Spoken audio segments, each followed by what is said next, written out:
Prevention level پہ ہماری کچھ کنٹرولز بریچ ہوئیں جس کی وجہ سے یہ انفارچونیٹ انسیڈنٹ ہوا. اشارہ کر رہے ہوں گے اسکول میل کے لیے ہم نے جو سپورٹ کیا تھا سے اسکل مکس بیس پہ جو اس وقت بورڈ آف ڈائریکٹرس کی سلیکشن ہوئی ہے وہ کام کر رہا ہے. 2-3 کیسز ایسے تھے جو انڈیو فیور چاہتے تھے ہم سے. کچھ کوآپریٹو سوسائٹیز کے کلیکشن وغیرہ پہ ہم نے ویور دی ہے تو وہ ہم نے ہنجا میں بھی ایکولی دی ہے, غزر میں بھی دی ہے. شہروں کی بیوٹیفیکیشن کے لیے اسکردو ڈیولپمنٹ اتھارٹی اور گلگت ڈیولپمنٹ اتھارٹی کے ساتھ چلاس ڈسٹرکٹ کو ہم نے اپنے CSR میں سے پچھلی بجٹ سے ہم نے مدد کی تھی. بالکل بھی نہیں کیا. اگر کوئی انسٹانس ہے تو آپ بتا دیں. کوئی بھی پوزیشن ہم اناؤنس کرتے ہیں, اگر اس کے لیے ہمیں انٹرنلی اس کے لیے سوٹیبل کینڈیڈیٹ ملتا ہے تو ہم اس کو پریفر کرتے ہیں. اس لیے سے ہمارا رسک مینجمنٹ ڈپارٹمنٹ جو ہے نا وہ ایگزسٹ ہی نہیں کر رہا تھا. کہ وہ میرا نمبر 2 نہیں ہے. 30 سے زیادہ بینکس جو بڑے بینکس ہیں اس وقت گلگت میں 150 برانچوں کے ساتھ آپریٹ کر رہی ہیں.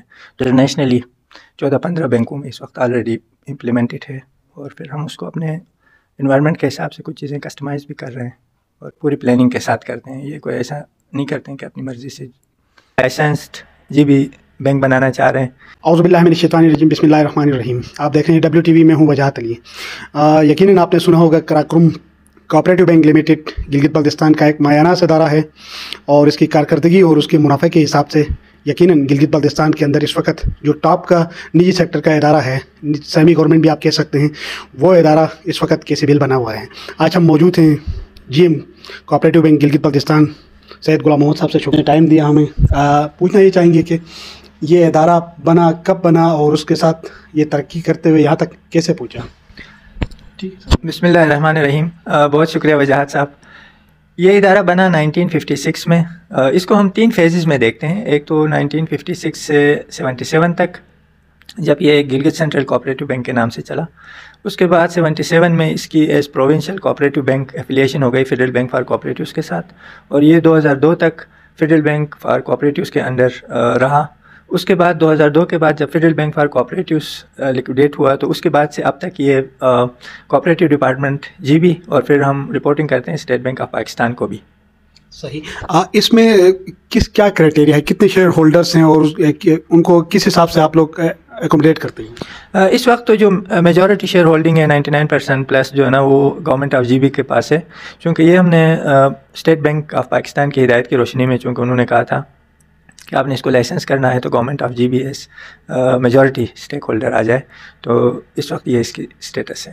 صحیح. بورڈ آف ڈائریکٹرس کے کتنے ممبران ہیں اور ان کا کیا کرائٹیریا ہے, کس طریقے سے آپ بورڈ آف ڈائریکٹرس میں ممبران لیے جاتے ہیں؟ اس کے لیے آپ کو پتہ ہے کہ اسٹیٹ بینک کا ایک فٹ اینڈ پراپر کا کرائٹیریا ہے, چونکہ ہمارا اپلیکیشن ان پروسیس ہے, تو اس وجہ سے جو ہے نا وہ ان کا جو فٹ اینڈ پراپر کا کرائٹیریا ہے اس کو ہم فالو کر رہے ہیں. اس میں آپ کو پتہ ہے کہ اسکل مکس کا ہوتا ہے کرائٹیریا, کہ ایسے پروفیشنلس ہوں جو آپ کے ڈیولپمنٹ سیکٹر کے بھی ہوں, بینکنگ کے بھی ہوں, اکاؤنٹنسی کے بھی ہوں, اچھا ڈیولپمنٹ کے بھی ہوں. تو اس طرح سے اسکل مکس بیس پہ جو اس وقت بورڈ آف ڈائریکٹرس کی سلیکشن ہوئی ہے وہ کام کر رہا ہے. صحیح. کتنے ممبران ہیں ٹوٹل بورڈ آف ڈائریکٹرس؟ 11 ہیں اس وقت انکلوڈنگ می. 11 ممبران ہیں. اچھا, اس میں کیا کوآپریٹو ایکٹ 1984 کے تحت جو کرائٹیریا ہے وہ فلفل کیا جاتا ہے یا ایک الگ سے اسٹرکچر لیا ہوا ہے آپ لوگوں نے؟ نہیں, یہ چونکہ بیسیکلی ایسا ہے کہ جو بینگ ایپیکس بینک GB کا پروونشل بینک, تو اس کی بائیلاس کے حساب سے اس کی جو نمبرس متعین کی گئی ہیں بورڈ آف ڈائریکٹرس کی 11 ممبرس پہ مشتمل یہ بورڈ آف ڈائریکٹر ہوگی, اور اس کا جو چیئرمین ہوگا وہ چیف سیکریٹری گلگت بلتستان ہوگا. تو یہ اس کے بائیلاس کے مطابق ہے. صحیح. اس دفعہ ماشاءاللہ آپ کے بینک ہاف ایئر میں تقریباً یہ کہ اپروکسیمیٹلی تقریباً یہ کہ 68 کروڑ یا 70 کروڑ کے قریب منافع کمایا. تو شیئر ہولڈرز میں کس طریقے سے ڈویڈنڈ گیا اور کتنا گیا, اور اس کا KCBL کا فیوچر کیا دیکھتے ہیں آپ؟ دیکھیں الحمدللہ KCBL نے اگر آپ اس کی آپریٹنگ ریزلٹس دیکھیں تو بہت ہی ونڈرفلی اس نے جو اپنے ٹارگیٹس اچیو کیے ہیں. نہ صرف یہ کہ پروفٹیبلٹی کا ٹارگیٹ ہم نے اچیو کیا, بلکہ ہم نے ڈپازٹ میں بھی جو ٹارگیٹس اپنے اسٹاف کو دیے تھے وہ سارا بھی اچیو ہو گیا. ریکوری میں بھی بہت اچھی پرفارمنس رہی ہے, اور پھر ساتھ ہی ساتھ ایڈوانسز کا بھی جو ٹارگیٹ تھا وہ بھی ہم نے اچیو کیا. تو فیوچر الحمدللہ اس بینک کا بہت ہی برائٹ ہے, اور ہم اس کو ایک مین اسٹریم, ایک وائبل, اسٹیبل اور GB کا ایک ابھرتا ہوا بینک دیکھ رہے ہیں اس کو انشاءاللہ. صحیح. آپ کا کرائٹیریا, آپ کا کیریئر کب شروع ہوا اور کس, آپ الحمدللہ آپ GM ہیں یہاں KCBL کے, آپ کا کیریئر کہاں سے شروع ہوا تھا اور یہاں پہ آپ پہنچے؟ دیکھیں میں نے جوائن کیا تھا 1990 میں بہت ہی چھوٹے لیول سے میں نے شروع کیا تھا اور اوور دی پیریڈ الحمدللہ بیسڈ آن مائی ایفرٹس آج میں اس اسٹیج تک آیا ہوں. تقریباً 33 ایئرس پلس کی میری جو ہے نا وہ سروس ہو گئی ہے اس بینک کے ساتھ. کیا خواب ہیں KCBL کو کہاں پہ لے کے جانا چاہ رہے ہیں آپ؟ ہمارا ڈریم یہی ہے اور انشاءاللہ اس کو ہم عملی جامہ بھی پہنائیں گے. ایک تو یہ کہ اس کو ہم لائسنسڈ بینک بنانا چاہ رہے ہیں. اس پہ ہمارے پارٹ پہ جتنی ایفرٹ ہو سکتی تھی وہ سارا ہم نے کر دیا ہے اور وی آر ایکسپیکٹنگ کہ انشاءاللہ اس سال کے لاسٹ سے پہلے ہمیں اسٹیٹ بینک بھی NOC دے دے گا. صحیح. NOC کے لیے کیا کرائٹیریا رکھا ہے اسٹیٹ بینک نے آپ کے لیے؟ NOC کے لیے ایسا ہے کہ اگر آپ دیکھیں وہ ڈفرینٹ بینکس کے لیے ڈفرینٹ کرائٹیریا ہے. چونکہ ہمارا تھوڑا سا ایسا ہے کہ ہم مائکرو فائنانس سے ہمارا پورٹ فولیو ذرا زیادہ ہے اور کمرشل بینک سے ذرا چھوٹے ہیں, تو ہم اسٹیٹ بینک کے ساتھ کافی سارے معاملات پہ نیگوسیشن کر رہے ہیں کہ ہمیں کچھ ایگزمپشنس کے ساتھ جو ہے نا وہ کمرشل بینک کا لائسنس دیا جائے. تو انشاءاللہ ہم امید کرتے ہیں کہ 6 بلین کے کیپٹل کے ساتھ اور کچھ پورٹ فولیو کے اندر وہ کچھ ڈیفینیشنس ہمارے لیے جو ہے نا وہ چیزوں کو ریڈیفائن کریں گے اور اسی طرح سے گلگت بلتستان کے اس بینک کو لائسنس ملے گی انشاءاللہ. کیا بیریئرس آپ کیا سمجھتے ہیں کہ اس وقت آپ کو مارکیٹ کے اندر کیا کن بیریئرس کا انٹرنل اور ایکسٹرنل کون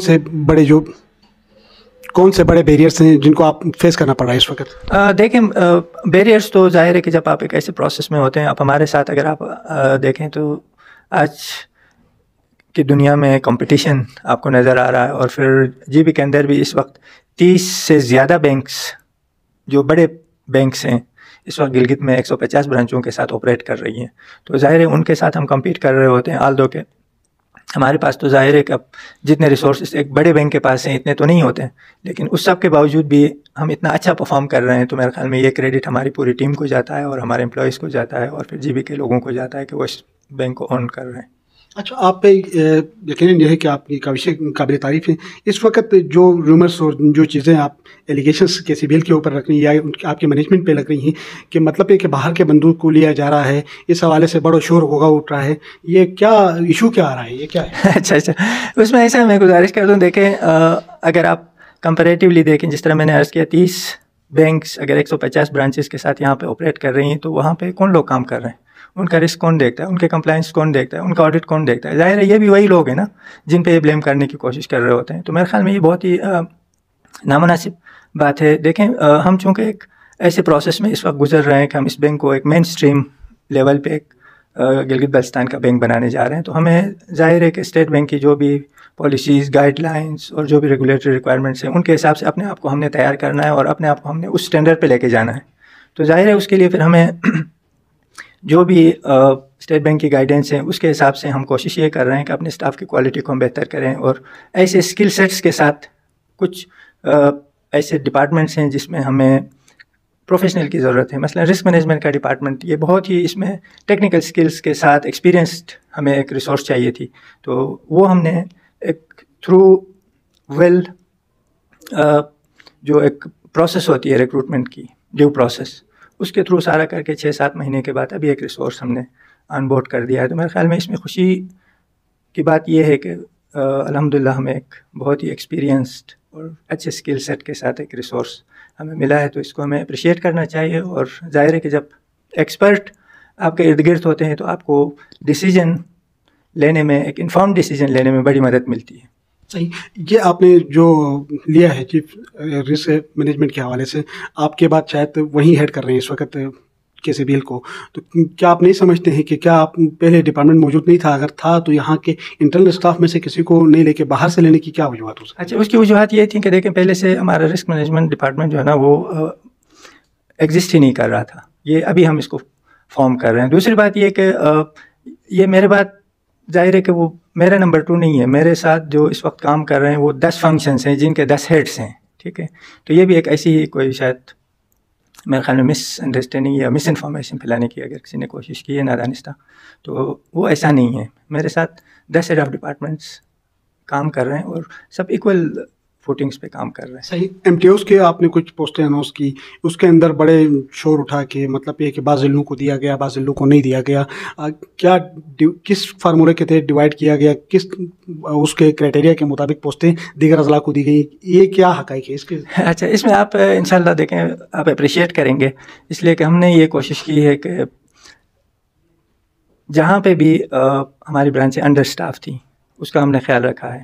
جہاں نئی برانچیں کھل رہی تھیں اس کو ہم نے اکاؤنٹ فار کیا ہے. اور اسی طرح سے پھر میل فیمیل کا ریشو ہم نے کوشش کی ہے. جو ہمارے بورڈ نے ایک پالیسی ہمیں دی ہے کہ فیوچر ریکروٹمنٹس میں فیمیل کو بھی ایکولی آپ اکوموڈیٹ کریں اور 50% کے بیس پہ ان کو حصہ دیں. تو اسی حساب سے یہ جو پوزیشنس کی ایلوکیشن ہو گئی تھی اور اس پہ ہم اس پروسیس کو لے کے آگے چل رہے ہیں. اور انشاءاللہ آپ خود دیکھیں گے کہ ایک بہت ہی فیئر اور ٹرانسپیرنٹ پروسیس کے ذریعے سے یہ ساری سلیکشنس ہو جائیں گی. اور پھر جو مینجمنٹ ٹریننگ ہم لے رہے ہیں اور یہ انشاءاللہ فیوچر میں چونکہ فریش ہم لے رہے ہیں اور اس کے لیے ہم نے کوالیفیکیشن کا ایک اسٹینڈرڈ رکھا ہوا ہے اور ایک اچھی ان کی جانچ پڑتال کے بعد یہ لوگ آ جائیں گے. تو انشاءاللہ یہ پھر فیوچر میں قراقرم بینک کے لیے بہت ہی بہتر سرو کریں گے. آپ نے اس کے سی بی ایل کو ڈیجیٹلائز کرنے کے حوالے سے بڑی ایفرٹس کی ہیں. اس حوالے سے سی بی ایس کا بھی ایک آپ کا پروپوزل چلا اور آپ باقاعدہ کانٹریکٹ دیا ہے. کیا وہ سی بی ایس ابھی نافذ العمل ہوا ہے؟ نہیں ہوا ہے تو اس کی کیا وجوہات ہیں؟ بالکل، میں نے پہلے بھی اپنی کسی ڈسکشن میں یہ عرض کیا تھا. سی بی ایس کی ایکوزیشن کا بڑا ایک سارا پروسیس ہم نے کر دیا اور اس کے بعد وہ سارا کام ہو گیا. اور ابھی اس وقت ہمارا ڈیٹا کلینزنگ کا مرحلہ چل رہا ہے اور ڈیٹا ویریفیکیشن وغیرہ کر رہے ہیں. تو انشاءاللہ فروری میں آن گراؤنڈ چیزیں ڈپلوائے ہونا شروع ہو جائیں گی. کیا وہ سی بی ایس جو بنوا رہے ہیں کیا وہ ریکگنائز ہے؟ کیا وہ انٹرنیشنل اسٹینڈرڈ کے مطابق یا نیشنل لیول پہ کسی بینک میں نافذ العمل ہے یا پھر ایک نیا سسٹم متعارف کروایا جا رہا ہے؟ نہیں، ایسا نہیں ہے. یہ کٹنگ ایج ٹیکنالوجی پہ بنا ہوا ایک سی بی ایس ہے جو انٹرنیشنلی 14-15 بینکوں میں اس وقت آلریڈی امپلیمنٹڈ ہے. اور پھر ہم اس کو اپنے انوائرمنٹ کے حساب سے کچھ چیزیں کسٹمائز بھی کر رہے ہیں. اور انشاءاللہ یہ جو ہماری اس کی ریکوائرمنٹس ہوں گی ان کو یہ فلفل کرے گا. اور پھر آگے آپ دیکھیں گے کہ اس سے ہماری جو یوزرس کے لیے جو ڈیجیٹل بینکنگ کی سروسز اور سہولیات ہیں وہ بہت بہتر ہو جائیں گی. اچھا، امپلائمنٹ کے حوالے سے باہر سے انڈکشن کس فارمولے کے تحت کر رہے ہیں اور انٹرنل جو آپ کے ملازمین ہیں ان کو کس حساب سے آپ انکریمنٹ دے رہے ہیں، ان کو کس حساب سے آپ لوگ ترقیاں دے رہے ہیں؟ کیا فارمولہ ہے اس پہ؟ اس پہ ایسا ہے کہ اگر ہمیں کوئی بھی پوزیشن ہم اناؤنس کرتے ہیں، اگر اس کے لیے ہمیں انٹرنلی اس کے لیے سوٹیبل کینڈیڈیٹ ملتا ہے تو ہم اس کو پریفر کرتے ہیں. اگر وہ سرٹن اسکل سیٹس کے ساتھ اویلیبل نہیں ہوتا تو چونکہ ہم اوپن ایڈورٹیزمنٹ دے دیتے ہیں تو اس میں پھر کینڈیڈیٹس کی جانچ پڑتال کے بعد ہماری کوشش یہ ہوتی ہے کہ دا بیسٹ کینڈیڈیٹ ہمیں ملے جو چونکہ آگے اس نے ہماری ٹیکنالوجی کو لے کے جانا ہے، ہمارے سسٹمس کو آگے اس نے چلانا ہے. تو اس کے لیے ہماری فوکس یہی ہے کہ اچھے سے اچھا ہیومن ریسورس ہمیں ملے. صحیح. آپ کے اسٹور برانچ کے اندر مطلب یہ ہے کہ کروڑوں کا چیزیں ہوئی اور اس کے ساتھ آپ نے کچھ ملازمین کو فارغ بھی کر دیا. کیا آپ نہیں سمجھتے کہ آپ کی انٹرنل آڈٹ اور ایکسٹرنل آڈٹ ناکام ہوئی؟ کیونکہ ظاہر سی بات ہے یہ ثانیہ جو حادثہ تھا یہ مہینوں کا تو نہیں تھا، ایک پورا پری پلان بہت سارے لمبے عرصے تک چلتا رہا. تو آپ کی آڈٹ اس کو آئیڈینٹیفائی کرنے میں ناکام کیوں رہی؟ دیکھیں، اس میں ایسا ہے کہ ہمارے پاس جو اس وقت انٹرنل کنٹرولز اور ڈیفنس کا جو سسٹم ہے وہ 3 لیئرس پہ ہے. سب سے پہلا ایک پریونٹیو لیول آتا ہے جس میں ہماری آپریشنس اپنا کام کرتی ہے. اس کے بعد پھر دوسرے فیز میں کمپلائنس کا فنکشن آتا ہے اور تیسرے نمبر پہ پھر انٹرنل آڈٹ کا فنکشن آتا ہے. تو بیسیکلی ہم پریونشن لیول پہ ہماری کچھ کنٹرولز بریچ ہوئیں جس کی وجہ سے یہ انفارچونیٹ انسیڈنٹ ہوا. تو اس میں ایسا تھا کہ چونکہ آپ کو پتہ ہے کہ ہماری آئسولیٹڈ اور اسٹینڈ الون برانچز ہیں تو وہ سینٹرلائز نہیں ہیں، ٹھیک ہے. تو جو بھی برانچ لیول پہ ہمارا اسٹاف ہوتا ہے انٹرنل کنٹرول کے لیے وہ رسپانسبل ہوتے ہیں. برانچ مینیجر ہے، اس کے ساتھ مینیجر آپریشن ہے اور باقی جو ٹیم ہے. تو چونکہ اس میں کولیوژن تھا وہ سارے ملے ہوئے تھے تو اس وجہ سے وہ تھوڑا سا اس کو ڈیٹیکٹ کرنے میں ٹائم لگا. لیکن یہ ہے کہ پھر بھی ہماری کمپلائنس نے اس کو پکڑ لیا اور یہ کوئی اتنا زیادہ طویل عرصے کی بات نہیں تھی، یہ کوئی 1.5-2 مہینے کی کہانی تھی. صحیح. یقیناً آپ کے آنے کے بعد یہ ہے کہ آپ کی سی بی ایل کا CSR ہو یا سوشل ویلفیئر ہو دیگر، اور اس کے ساتھ یہ ہے کہ بورڈ آف ڈائریکٹرز کے میٹنگز کے حوالے سے جتنا مطلب یہ کہ بجٹ ہوتا ہے وہ کافی حد تک انکریز ہوا ہے. سابقہ اگر ہم ریکارڈ اٹھا کے دیکھتے ہیں تو وہ کافی حد تک کم تھا. آپ کے آنے کے بعد اور یہ چیزیں کافی بڑھ گئی ہیں. کیا یہ اس پہ کوئی کرائٹیریا ہے یا پھر جیم آل ان آل ہوتا ہے وہ جو چاہے وہ کر سکتا ہے؟ ہاں، نہیں ایسا نہیں ہے. اس کو ہم فائنینشلی پلان کرتے ہیں اوور آل میں. یہ چونکہ جب ہماری سال کی بجٹ بنتی ہے تو اس کے اندر ہم نے بہت سارے کمپوننٹ رکھنے ہوتے ہیں. تو پچھلے 2 سال سے ہم یہ کر رہے ہیں کہ ہم نے اپنا CSR کے لیے بھی بورڈ سے اپروو کر کے بجٹ اس کے لیے مختص کرتے ہیں اور اسی کے اندر ہم جو بھی آرگنائزیشنس کو، انسٹیٹیوشنس کو اور فلاحی اداروں کو ہم نے مدد کرنی ہوتی ہے تو اسی میں سے کرتے ہیں اور یہ پوری پلاننگ کے ساتھ کرتے ہیں. یہ کوئی ایسا نہیں کرتے ہیں کہ اپنی مرضی سے صحیح. اچھا, اس میں پھر ایک خیراتی ادارے کو 70 لاکھ روپے پیمنٹ کیے گئے, وہ بھی یہاں گلگت بلتستان کا نہیں تھا, تو کیا وہ بھی CSR کے انڈر میں ہی آتا ہے؟ جی ایسا تھا, وہ شاید آپ اشارہ کر رہے ہوں گے. اسکول میل کے لیے ہم نے جو سپورٹ کیا تھا اس کا بیسک مقصد یہ تھا کہ اگر اس کا امپیکٹ آپ دیکھیں تو جو آؤٹ آف اسکول ہمارے بچے تھے, یہ پچھلے 2-3 مہینوں میں 12% سے زیادہ بچوں کی انرولمنٹ انکریز ہو گئی ہے. تو KCBL کا یہی ویژن ہے کہ ہم کچھ ایسے ایریاز میں بھی مدد کریں کہ جس سے ایجوکیشن کو تقویت ملے. اگر اسپورٹس اور اس کی ایکٹیویٹیز ہیں تو وہاں پہ ہم کوشش کرتے ہیں کہ ہمارے بچوں کو آگے آنے کا موقع ملے, ان کو اپرچونیٹیز آ جائیں تاکہ وہ اپنے ٹیلنٹ کو شو کر سکے. اور اسی طرح سے بہت ساری ایکٹیویٹیز میں ہم سپورٹ کرتے رہتے ہیں. صحیح. صفائی مہم کے نام پہ بھی اچھا خاصا مطلب ہے کہ KCBL نے کوآپریٹ کیا اور باقاعدہ ڈونیٹ کیا. اور فردر کیا آپ لوگوں کے انیشیٹو ہے جس پہ آپ لوگ CSR کے تھرو آپ سپورٹ کر سکتے ہیں؟ یہ اس سال کا نہیں تھا. جو ہم نے شہروں کی بیوٹیفیکیشن کے لیے اسکردو ڈیولپمنٹ اتھارٹی اور گلگت ڈیولپمنٹ اتھارٹی کے ساتھ چلاس ڈسٹرکٹ کو ہم نے اپنے CSR میں سے پچھلے بجٹ سے ہم نے مدد کی تھی. تو اس سال ہمارا زیادہ تر فوکس ایجوکیشن پہ رہا ہے, تو ہم نے ایجوکیشن کے لیے کافی سارا کنٹریبیوشن دیا. اپ کمنگ ایئر میں آپ CSR کو کس طریقے سے یوٹیلائز کریں گے؟ اس میں ہم دیکھتے ہیں ہماری بورڈ جب اینول بجٹ پاس کرتی ہے تو اس میں تھیمیٹک ایریاز کے حساب سے وہ پھر اپنی پریفرنسز دیکھتی ہے, تو اکارڈنگلی پھر ہم چلے جاتے ہیں اس پہ کہ کہاں پہ ہم نے کرنی ہے. صحیح. تو جو ڈویڈنڈ آتا ہے KCBL کا پروفٹ میں, اس کو امپلائز بھی آپ کے ظاہر سے بات ہے شیئر ہولڈر میں شامل ہیں, تو ان کو بھی کیا ایکولی ڈسٹریبیوٹ کر ایئرلی کر لیں یا منتھ آپ لوگ کوارٹرلی ہے ہاف ایئرلی کر رہے ہیں؟ ڈویڈنڈ کا ایسا ہے کہ چونکہ کوآپریٹو لاس کے تحت ہم کرتے ہیں تو جو بھی اس کی ڈویڈنڈ کا پرسنٹیج ہے as per cooperative societies act, تو وہ پھر جو شیئر ہولڈرس ہیں اس میں ایکولی جاتا ہے. صحیح. آپ کے ہیڈ آفس کی طرف سے ایک نوٹیفیکیشن نکلا کہ گیزر کے کچھ علاقوں کے لیے جو کچھ فیسز تھے, کچھ ڈیوز تھے, ان کو مطلب ہے کہ ایزم کرنے کی بات کی گئی, باقی دیگر گلگت بلتستان کو ایز اٹ از رکھا گیا. اس کی کیا وجوہات؟ اس کو تھوڑا سا ایکسپلین کریں گے, میں نہیں سمجھا. یہ کچھ سروس چارجز ہوتے ہیں جس کو آف کرنے کے لیے گیزر کے کچھ برانچز کو اس کو کہا گیا کہ آپ ان کو آف کر دیں, رائٹ آف کر ان کو رکھیں, اور باقی گلگت بلتستان میں ریسٹ وہی پروسیجر چل رہا ہے. یہ ایسا کوئی خاص وجہ تھی اس کی؟ نہیں, ایسا نہیں ہے. اس میں جو ہمارا شیڈول آف چارجز ہوتا ہے وہ ہمارا آپریشن ڈپارٹمنٹ سرکولیٹ کرتا ہے. اس میں کچھ کوآپریٹو سوسائٹیز کے کلیکشن وغیرہ پہ ہم نے ویور دی ہے, تو وہ ہم نے ہنجا میں بھی ایکولی دی ہے, غزر میں بھی دی ہے, جہاں سے ہمیں ریکویسٹ آئی ہے تو وہ اس بیس پہ, چونکہ کوآپریٹو انسٹیٹیوشنس کی اگر کوئی کلیکشن میں آگے پیچھے کوئی ہے تو اس کے علاوہ کوئی ہم نے کوئی فی.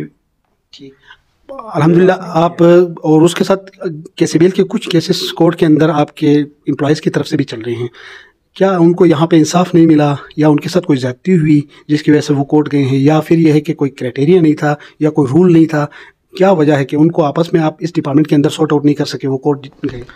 اس میں 2-3 کیسز ایسے تھے جو انڈیو فیور چاہتے تھے ہم سے, کیونکہ اس پر پالیسی ہم یہ نہیں کر سکتے تھے, تو اسی وجہ سے انہوں نے پھر کورٹ کے ساتھ رجوع کیا, اور وہاں سے ایک آدھ کا تو فیصلہ بھی آ گیا, ڈسمس ہو گئے کیسز, اور باقی بھی اس طرح سے ہم امید کرتے ہیں. کیا کوئی انتقامی کارروائی بھی ہو رہی ہے ادھر؟ نہیں, بالکل نہیں. صحیح. کیا سمجھتے ہیں کہ کب تک یہ جو ہے آپ کا بینک یہ جو شیڈول بینک کی طرف جائے گا اور اس کے ساتھ باقاعدہ سے اناؤنس ہوگا؟ کیا ایکسپیکٹ کریں گے آپ کے کسٹمر جو ہیں اور گلگت بلتستان کے عوام؟ دیکھیں, جیسے میں نے عرض کیا کہ ہمارے اینڈ پہ جو بھی ایفرٹ کرنی تھی وہ آلموسٹ ہم کر چکے ہیں. ڈیجیٹلائزیشن والا کام بھی ہمارا عنقریب انشاءاللہ فروری میں فزیکلی چیزیں سامنے آنا شروع ہو جائیں گی, اور ہمارا ڈیڈ لائن جون تک ہے, اس سے پہلے ہم یہ سارا کمپلیٹ کر لیں گے. اسٹاف کی ڈیولپمنٹ اور ٹریننگ پہ بھی ہم نے کافی سارا کام کیا ہے. 5-6 بیچز ہم نے نباب سے فارغ کروائے ہیں ٹریننگ کر کے, اور فردر بھی ہم کر رہے ہیں, تو اس سے ہماری اسٹاف کی کوالٹی بھی بہتر ہوگی. اور پھر جو کنسلٹنٹ کی ریکمنڈیشن اور اسٹیٹ بینک کی ہدایت کی روشنی میں جو گیپ انالیسس کرنے کے بعد ہمیں جن ایریاز کی نشاندہی کی گئی تھی, جس طرح رسک مینجمنٹ تھا اور فائنینشیل رپورٹنگ کا تھا, تو ان ایریاز میں بھی ہم نے کام کمپلیٹ کر دیا ہے. تو انشاءاللہ میں ایکسپیکٹ کر رہا ہوں کہ ہمارے اینڈ پہ بہت اچھی اچیومنٹس ہیں, اور اسٹیٹ بینک اس کو اپریشیٹ بھی کر رہی ہے, جو ہماری ان کے ساتھ فارمل خط و کتابت ہو رہی ہے اس کے حساب سے. تو ہم ایکسپیکٹ کر رہے ہیں کہ انشاءاللہ اس سال اس سارے پروسیس کو کمپلیٹ ہونا چاہیے. صحیح. سیکنڈ لاسٹ کوشچن ہوگا, کیونکہ گلگت کیپٹل ہے اور یہاں پہ ہی آپ کا ہیڈ آفس بھی ہے اور تقریباً زیادہ تر برانچز بھی گلگت کے اندر ہیں, لیکن گلگت کے اندر دیگر برانچز میں ہم دیکھتے ہیں تو گلگت کے جو مقامی لوگوں کو ہیں وہ نظر انداز کیا KCBL نے, اس کی کیا وجہ ہے؟ بالکل بھی نہیں کیا, بالکل بھی نہیں کیا. اگر کوئی انسٹانس ہے تو آپ بتا دیں. اس کے علاوہ کیا پیغام دیں گے اپنے کسٹمرز کو گلگت بلتستان کے لوگوں کو KCBL کے حوالے سے، کیونکہ اب یہ قومی بینک بننے جا رہا ہے، آپ پیغام کیا دیں گے؟ پیغام میں یہ دوں گا، چونکہ اس وقت جو اکانومی کی صورتحال جا رہی ہے تو اس میں بہت ہی احتیاط کے ساتھ بہت ہی ویل پلان موو کرنے کی ضرورت ہے، ایک بات۔ دوسری یہ کہ KCBL نے اب تک جو ہے نا جس طرح سے اکراس دا ریجن کوشش کی ہے اپنے صارفین کی خدمت کو جس طرح سے پریورٹی دی ہے، انشاءاللہ اس سارے ٹرانسفارمیشن اور ڈیجیٹلائزیشن کے پروسیس کے بعد ہم ان کو اور زیادہ افیکٹولی اور بہت ہی پیپل فرینڈلی سروسز دینے میں انشاءاللہ کامیاب ہو جائیں گے۔ تو ہماری امید ہے کہ جس طرح سے پبلک اس بینک کو اون کرتی رہی ہے، جیویکا بینک اس کو سمجھتی ہے، تو ہم ان کے لیے جو ایکسیس ٹو کریڈٹ ہے اس کو انشور کرنے میں کوئی دقیقہ فرگزاش نہیں کریں گے۔ اور اس کے ساتھ ساتھ ہم نے جو سیگمنٹیشن کا ایک سلسلہ شروع کیا ہے، نہ صرف ہم بزنس کمیونٹی کو فوکس کر رہے ہیں، اس کے ساتھ ساتھ ہم نے دوسرے سیگمنٹس کو بھی پریورٹی دینا شروع کر دیا ہے تاکہ اوور آل اس بینک کا فائدہ ہمارے پوری سوسائٹی کو پہنچے۔ یقیناً آپ نے سنی GM KCBL کی انٹرویو، اپنے فیڈ بیک سے ضرور آگاہ کیجیے گا۔ مجھے دیجیے گا اجازت، اللہ حافظ۔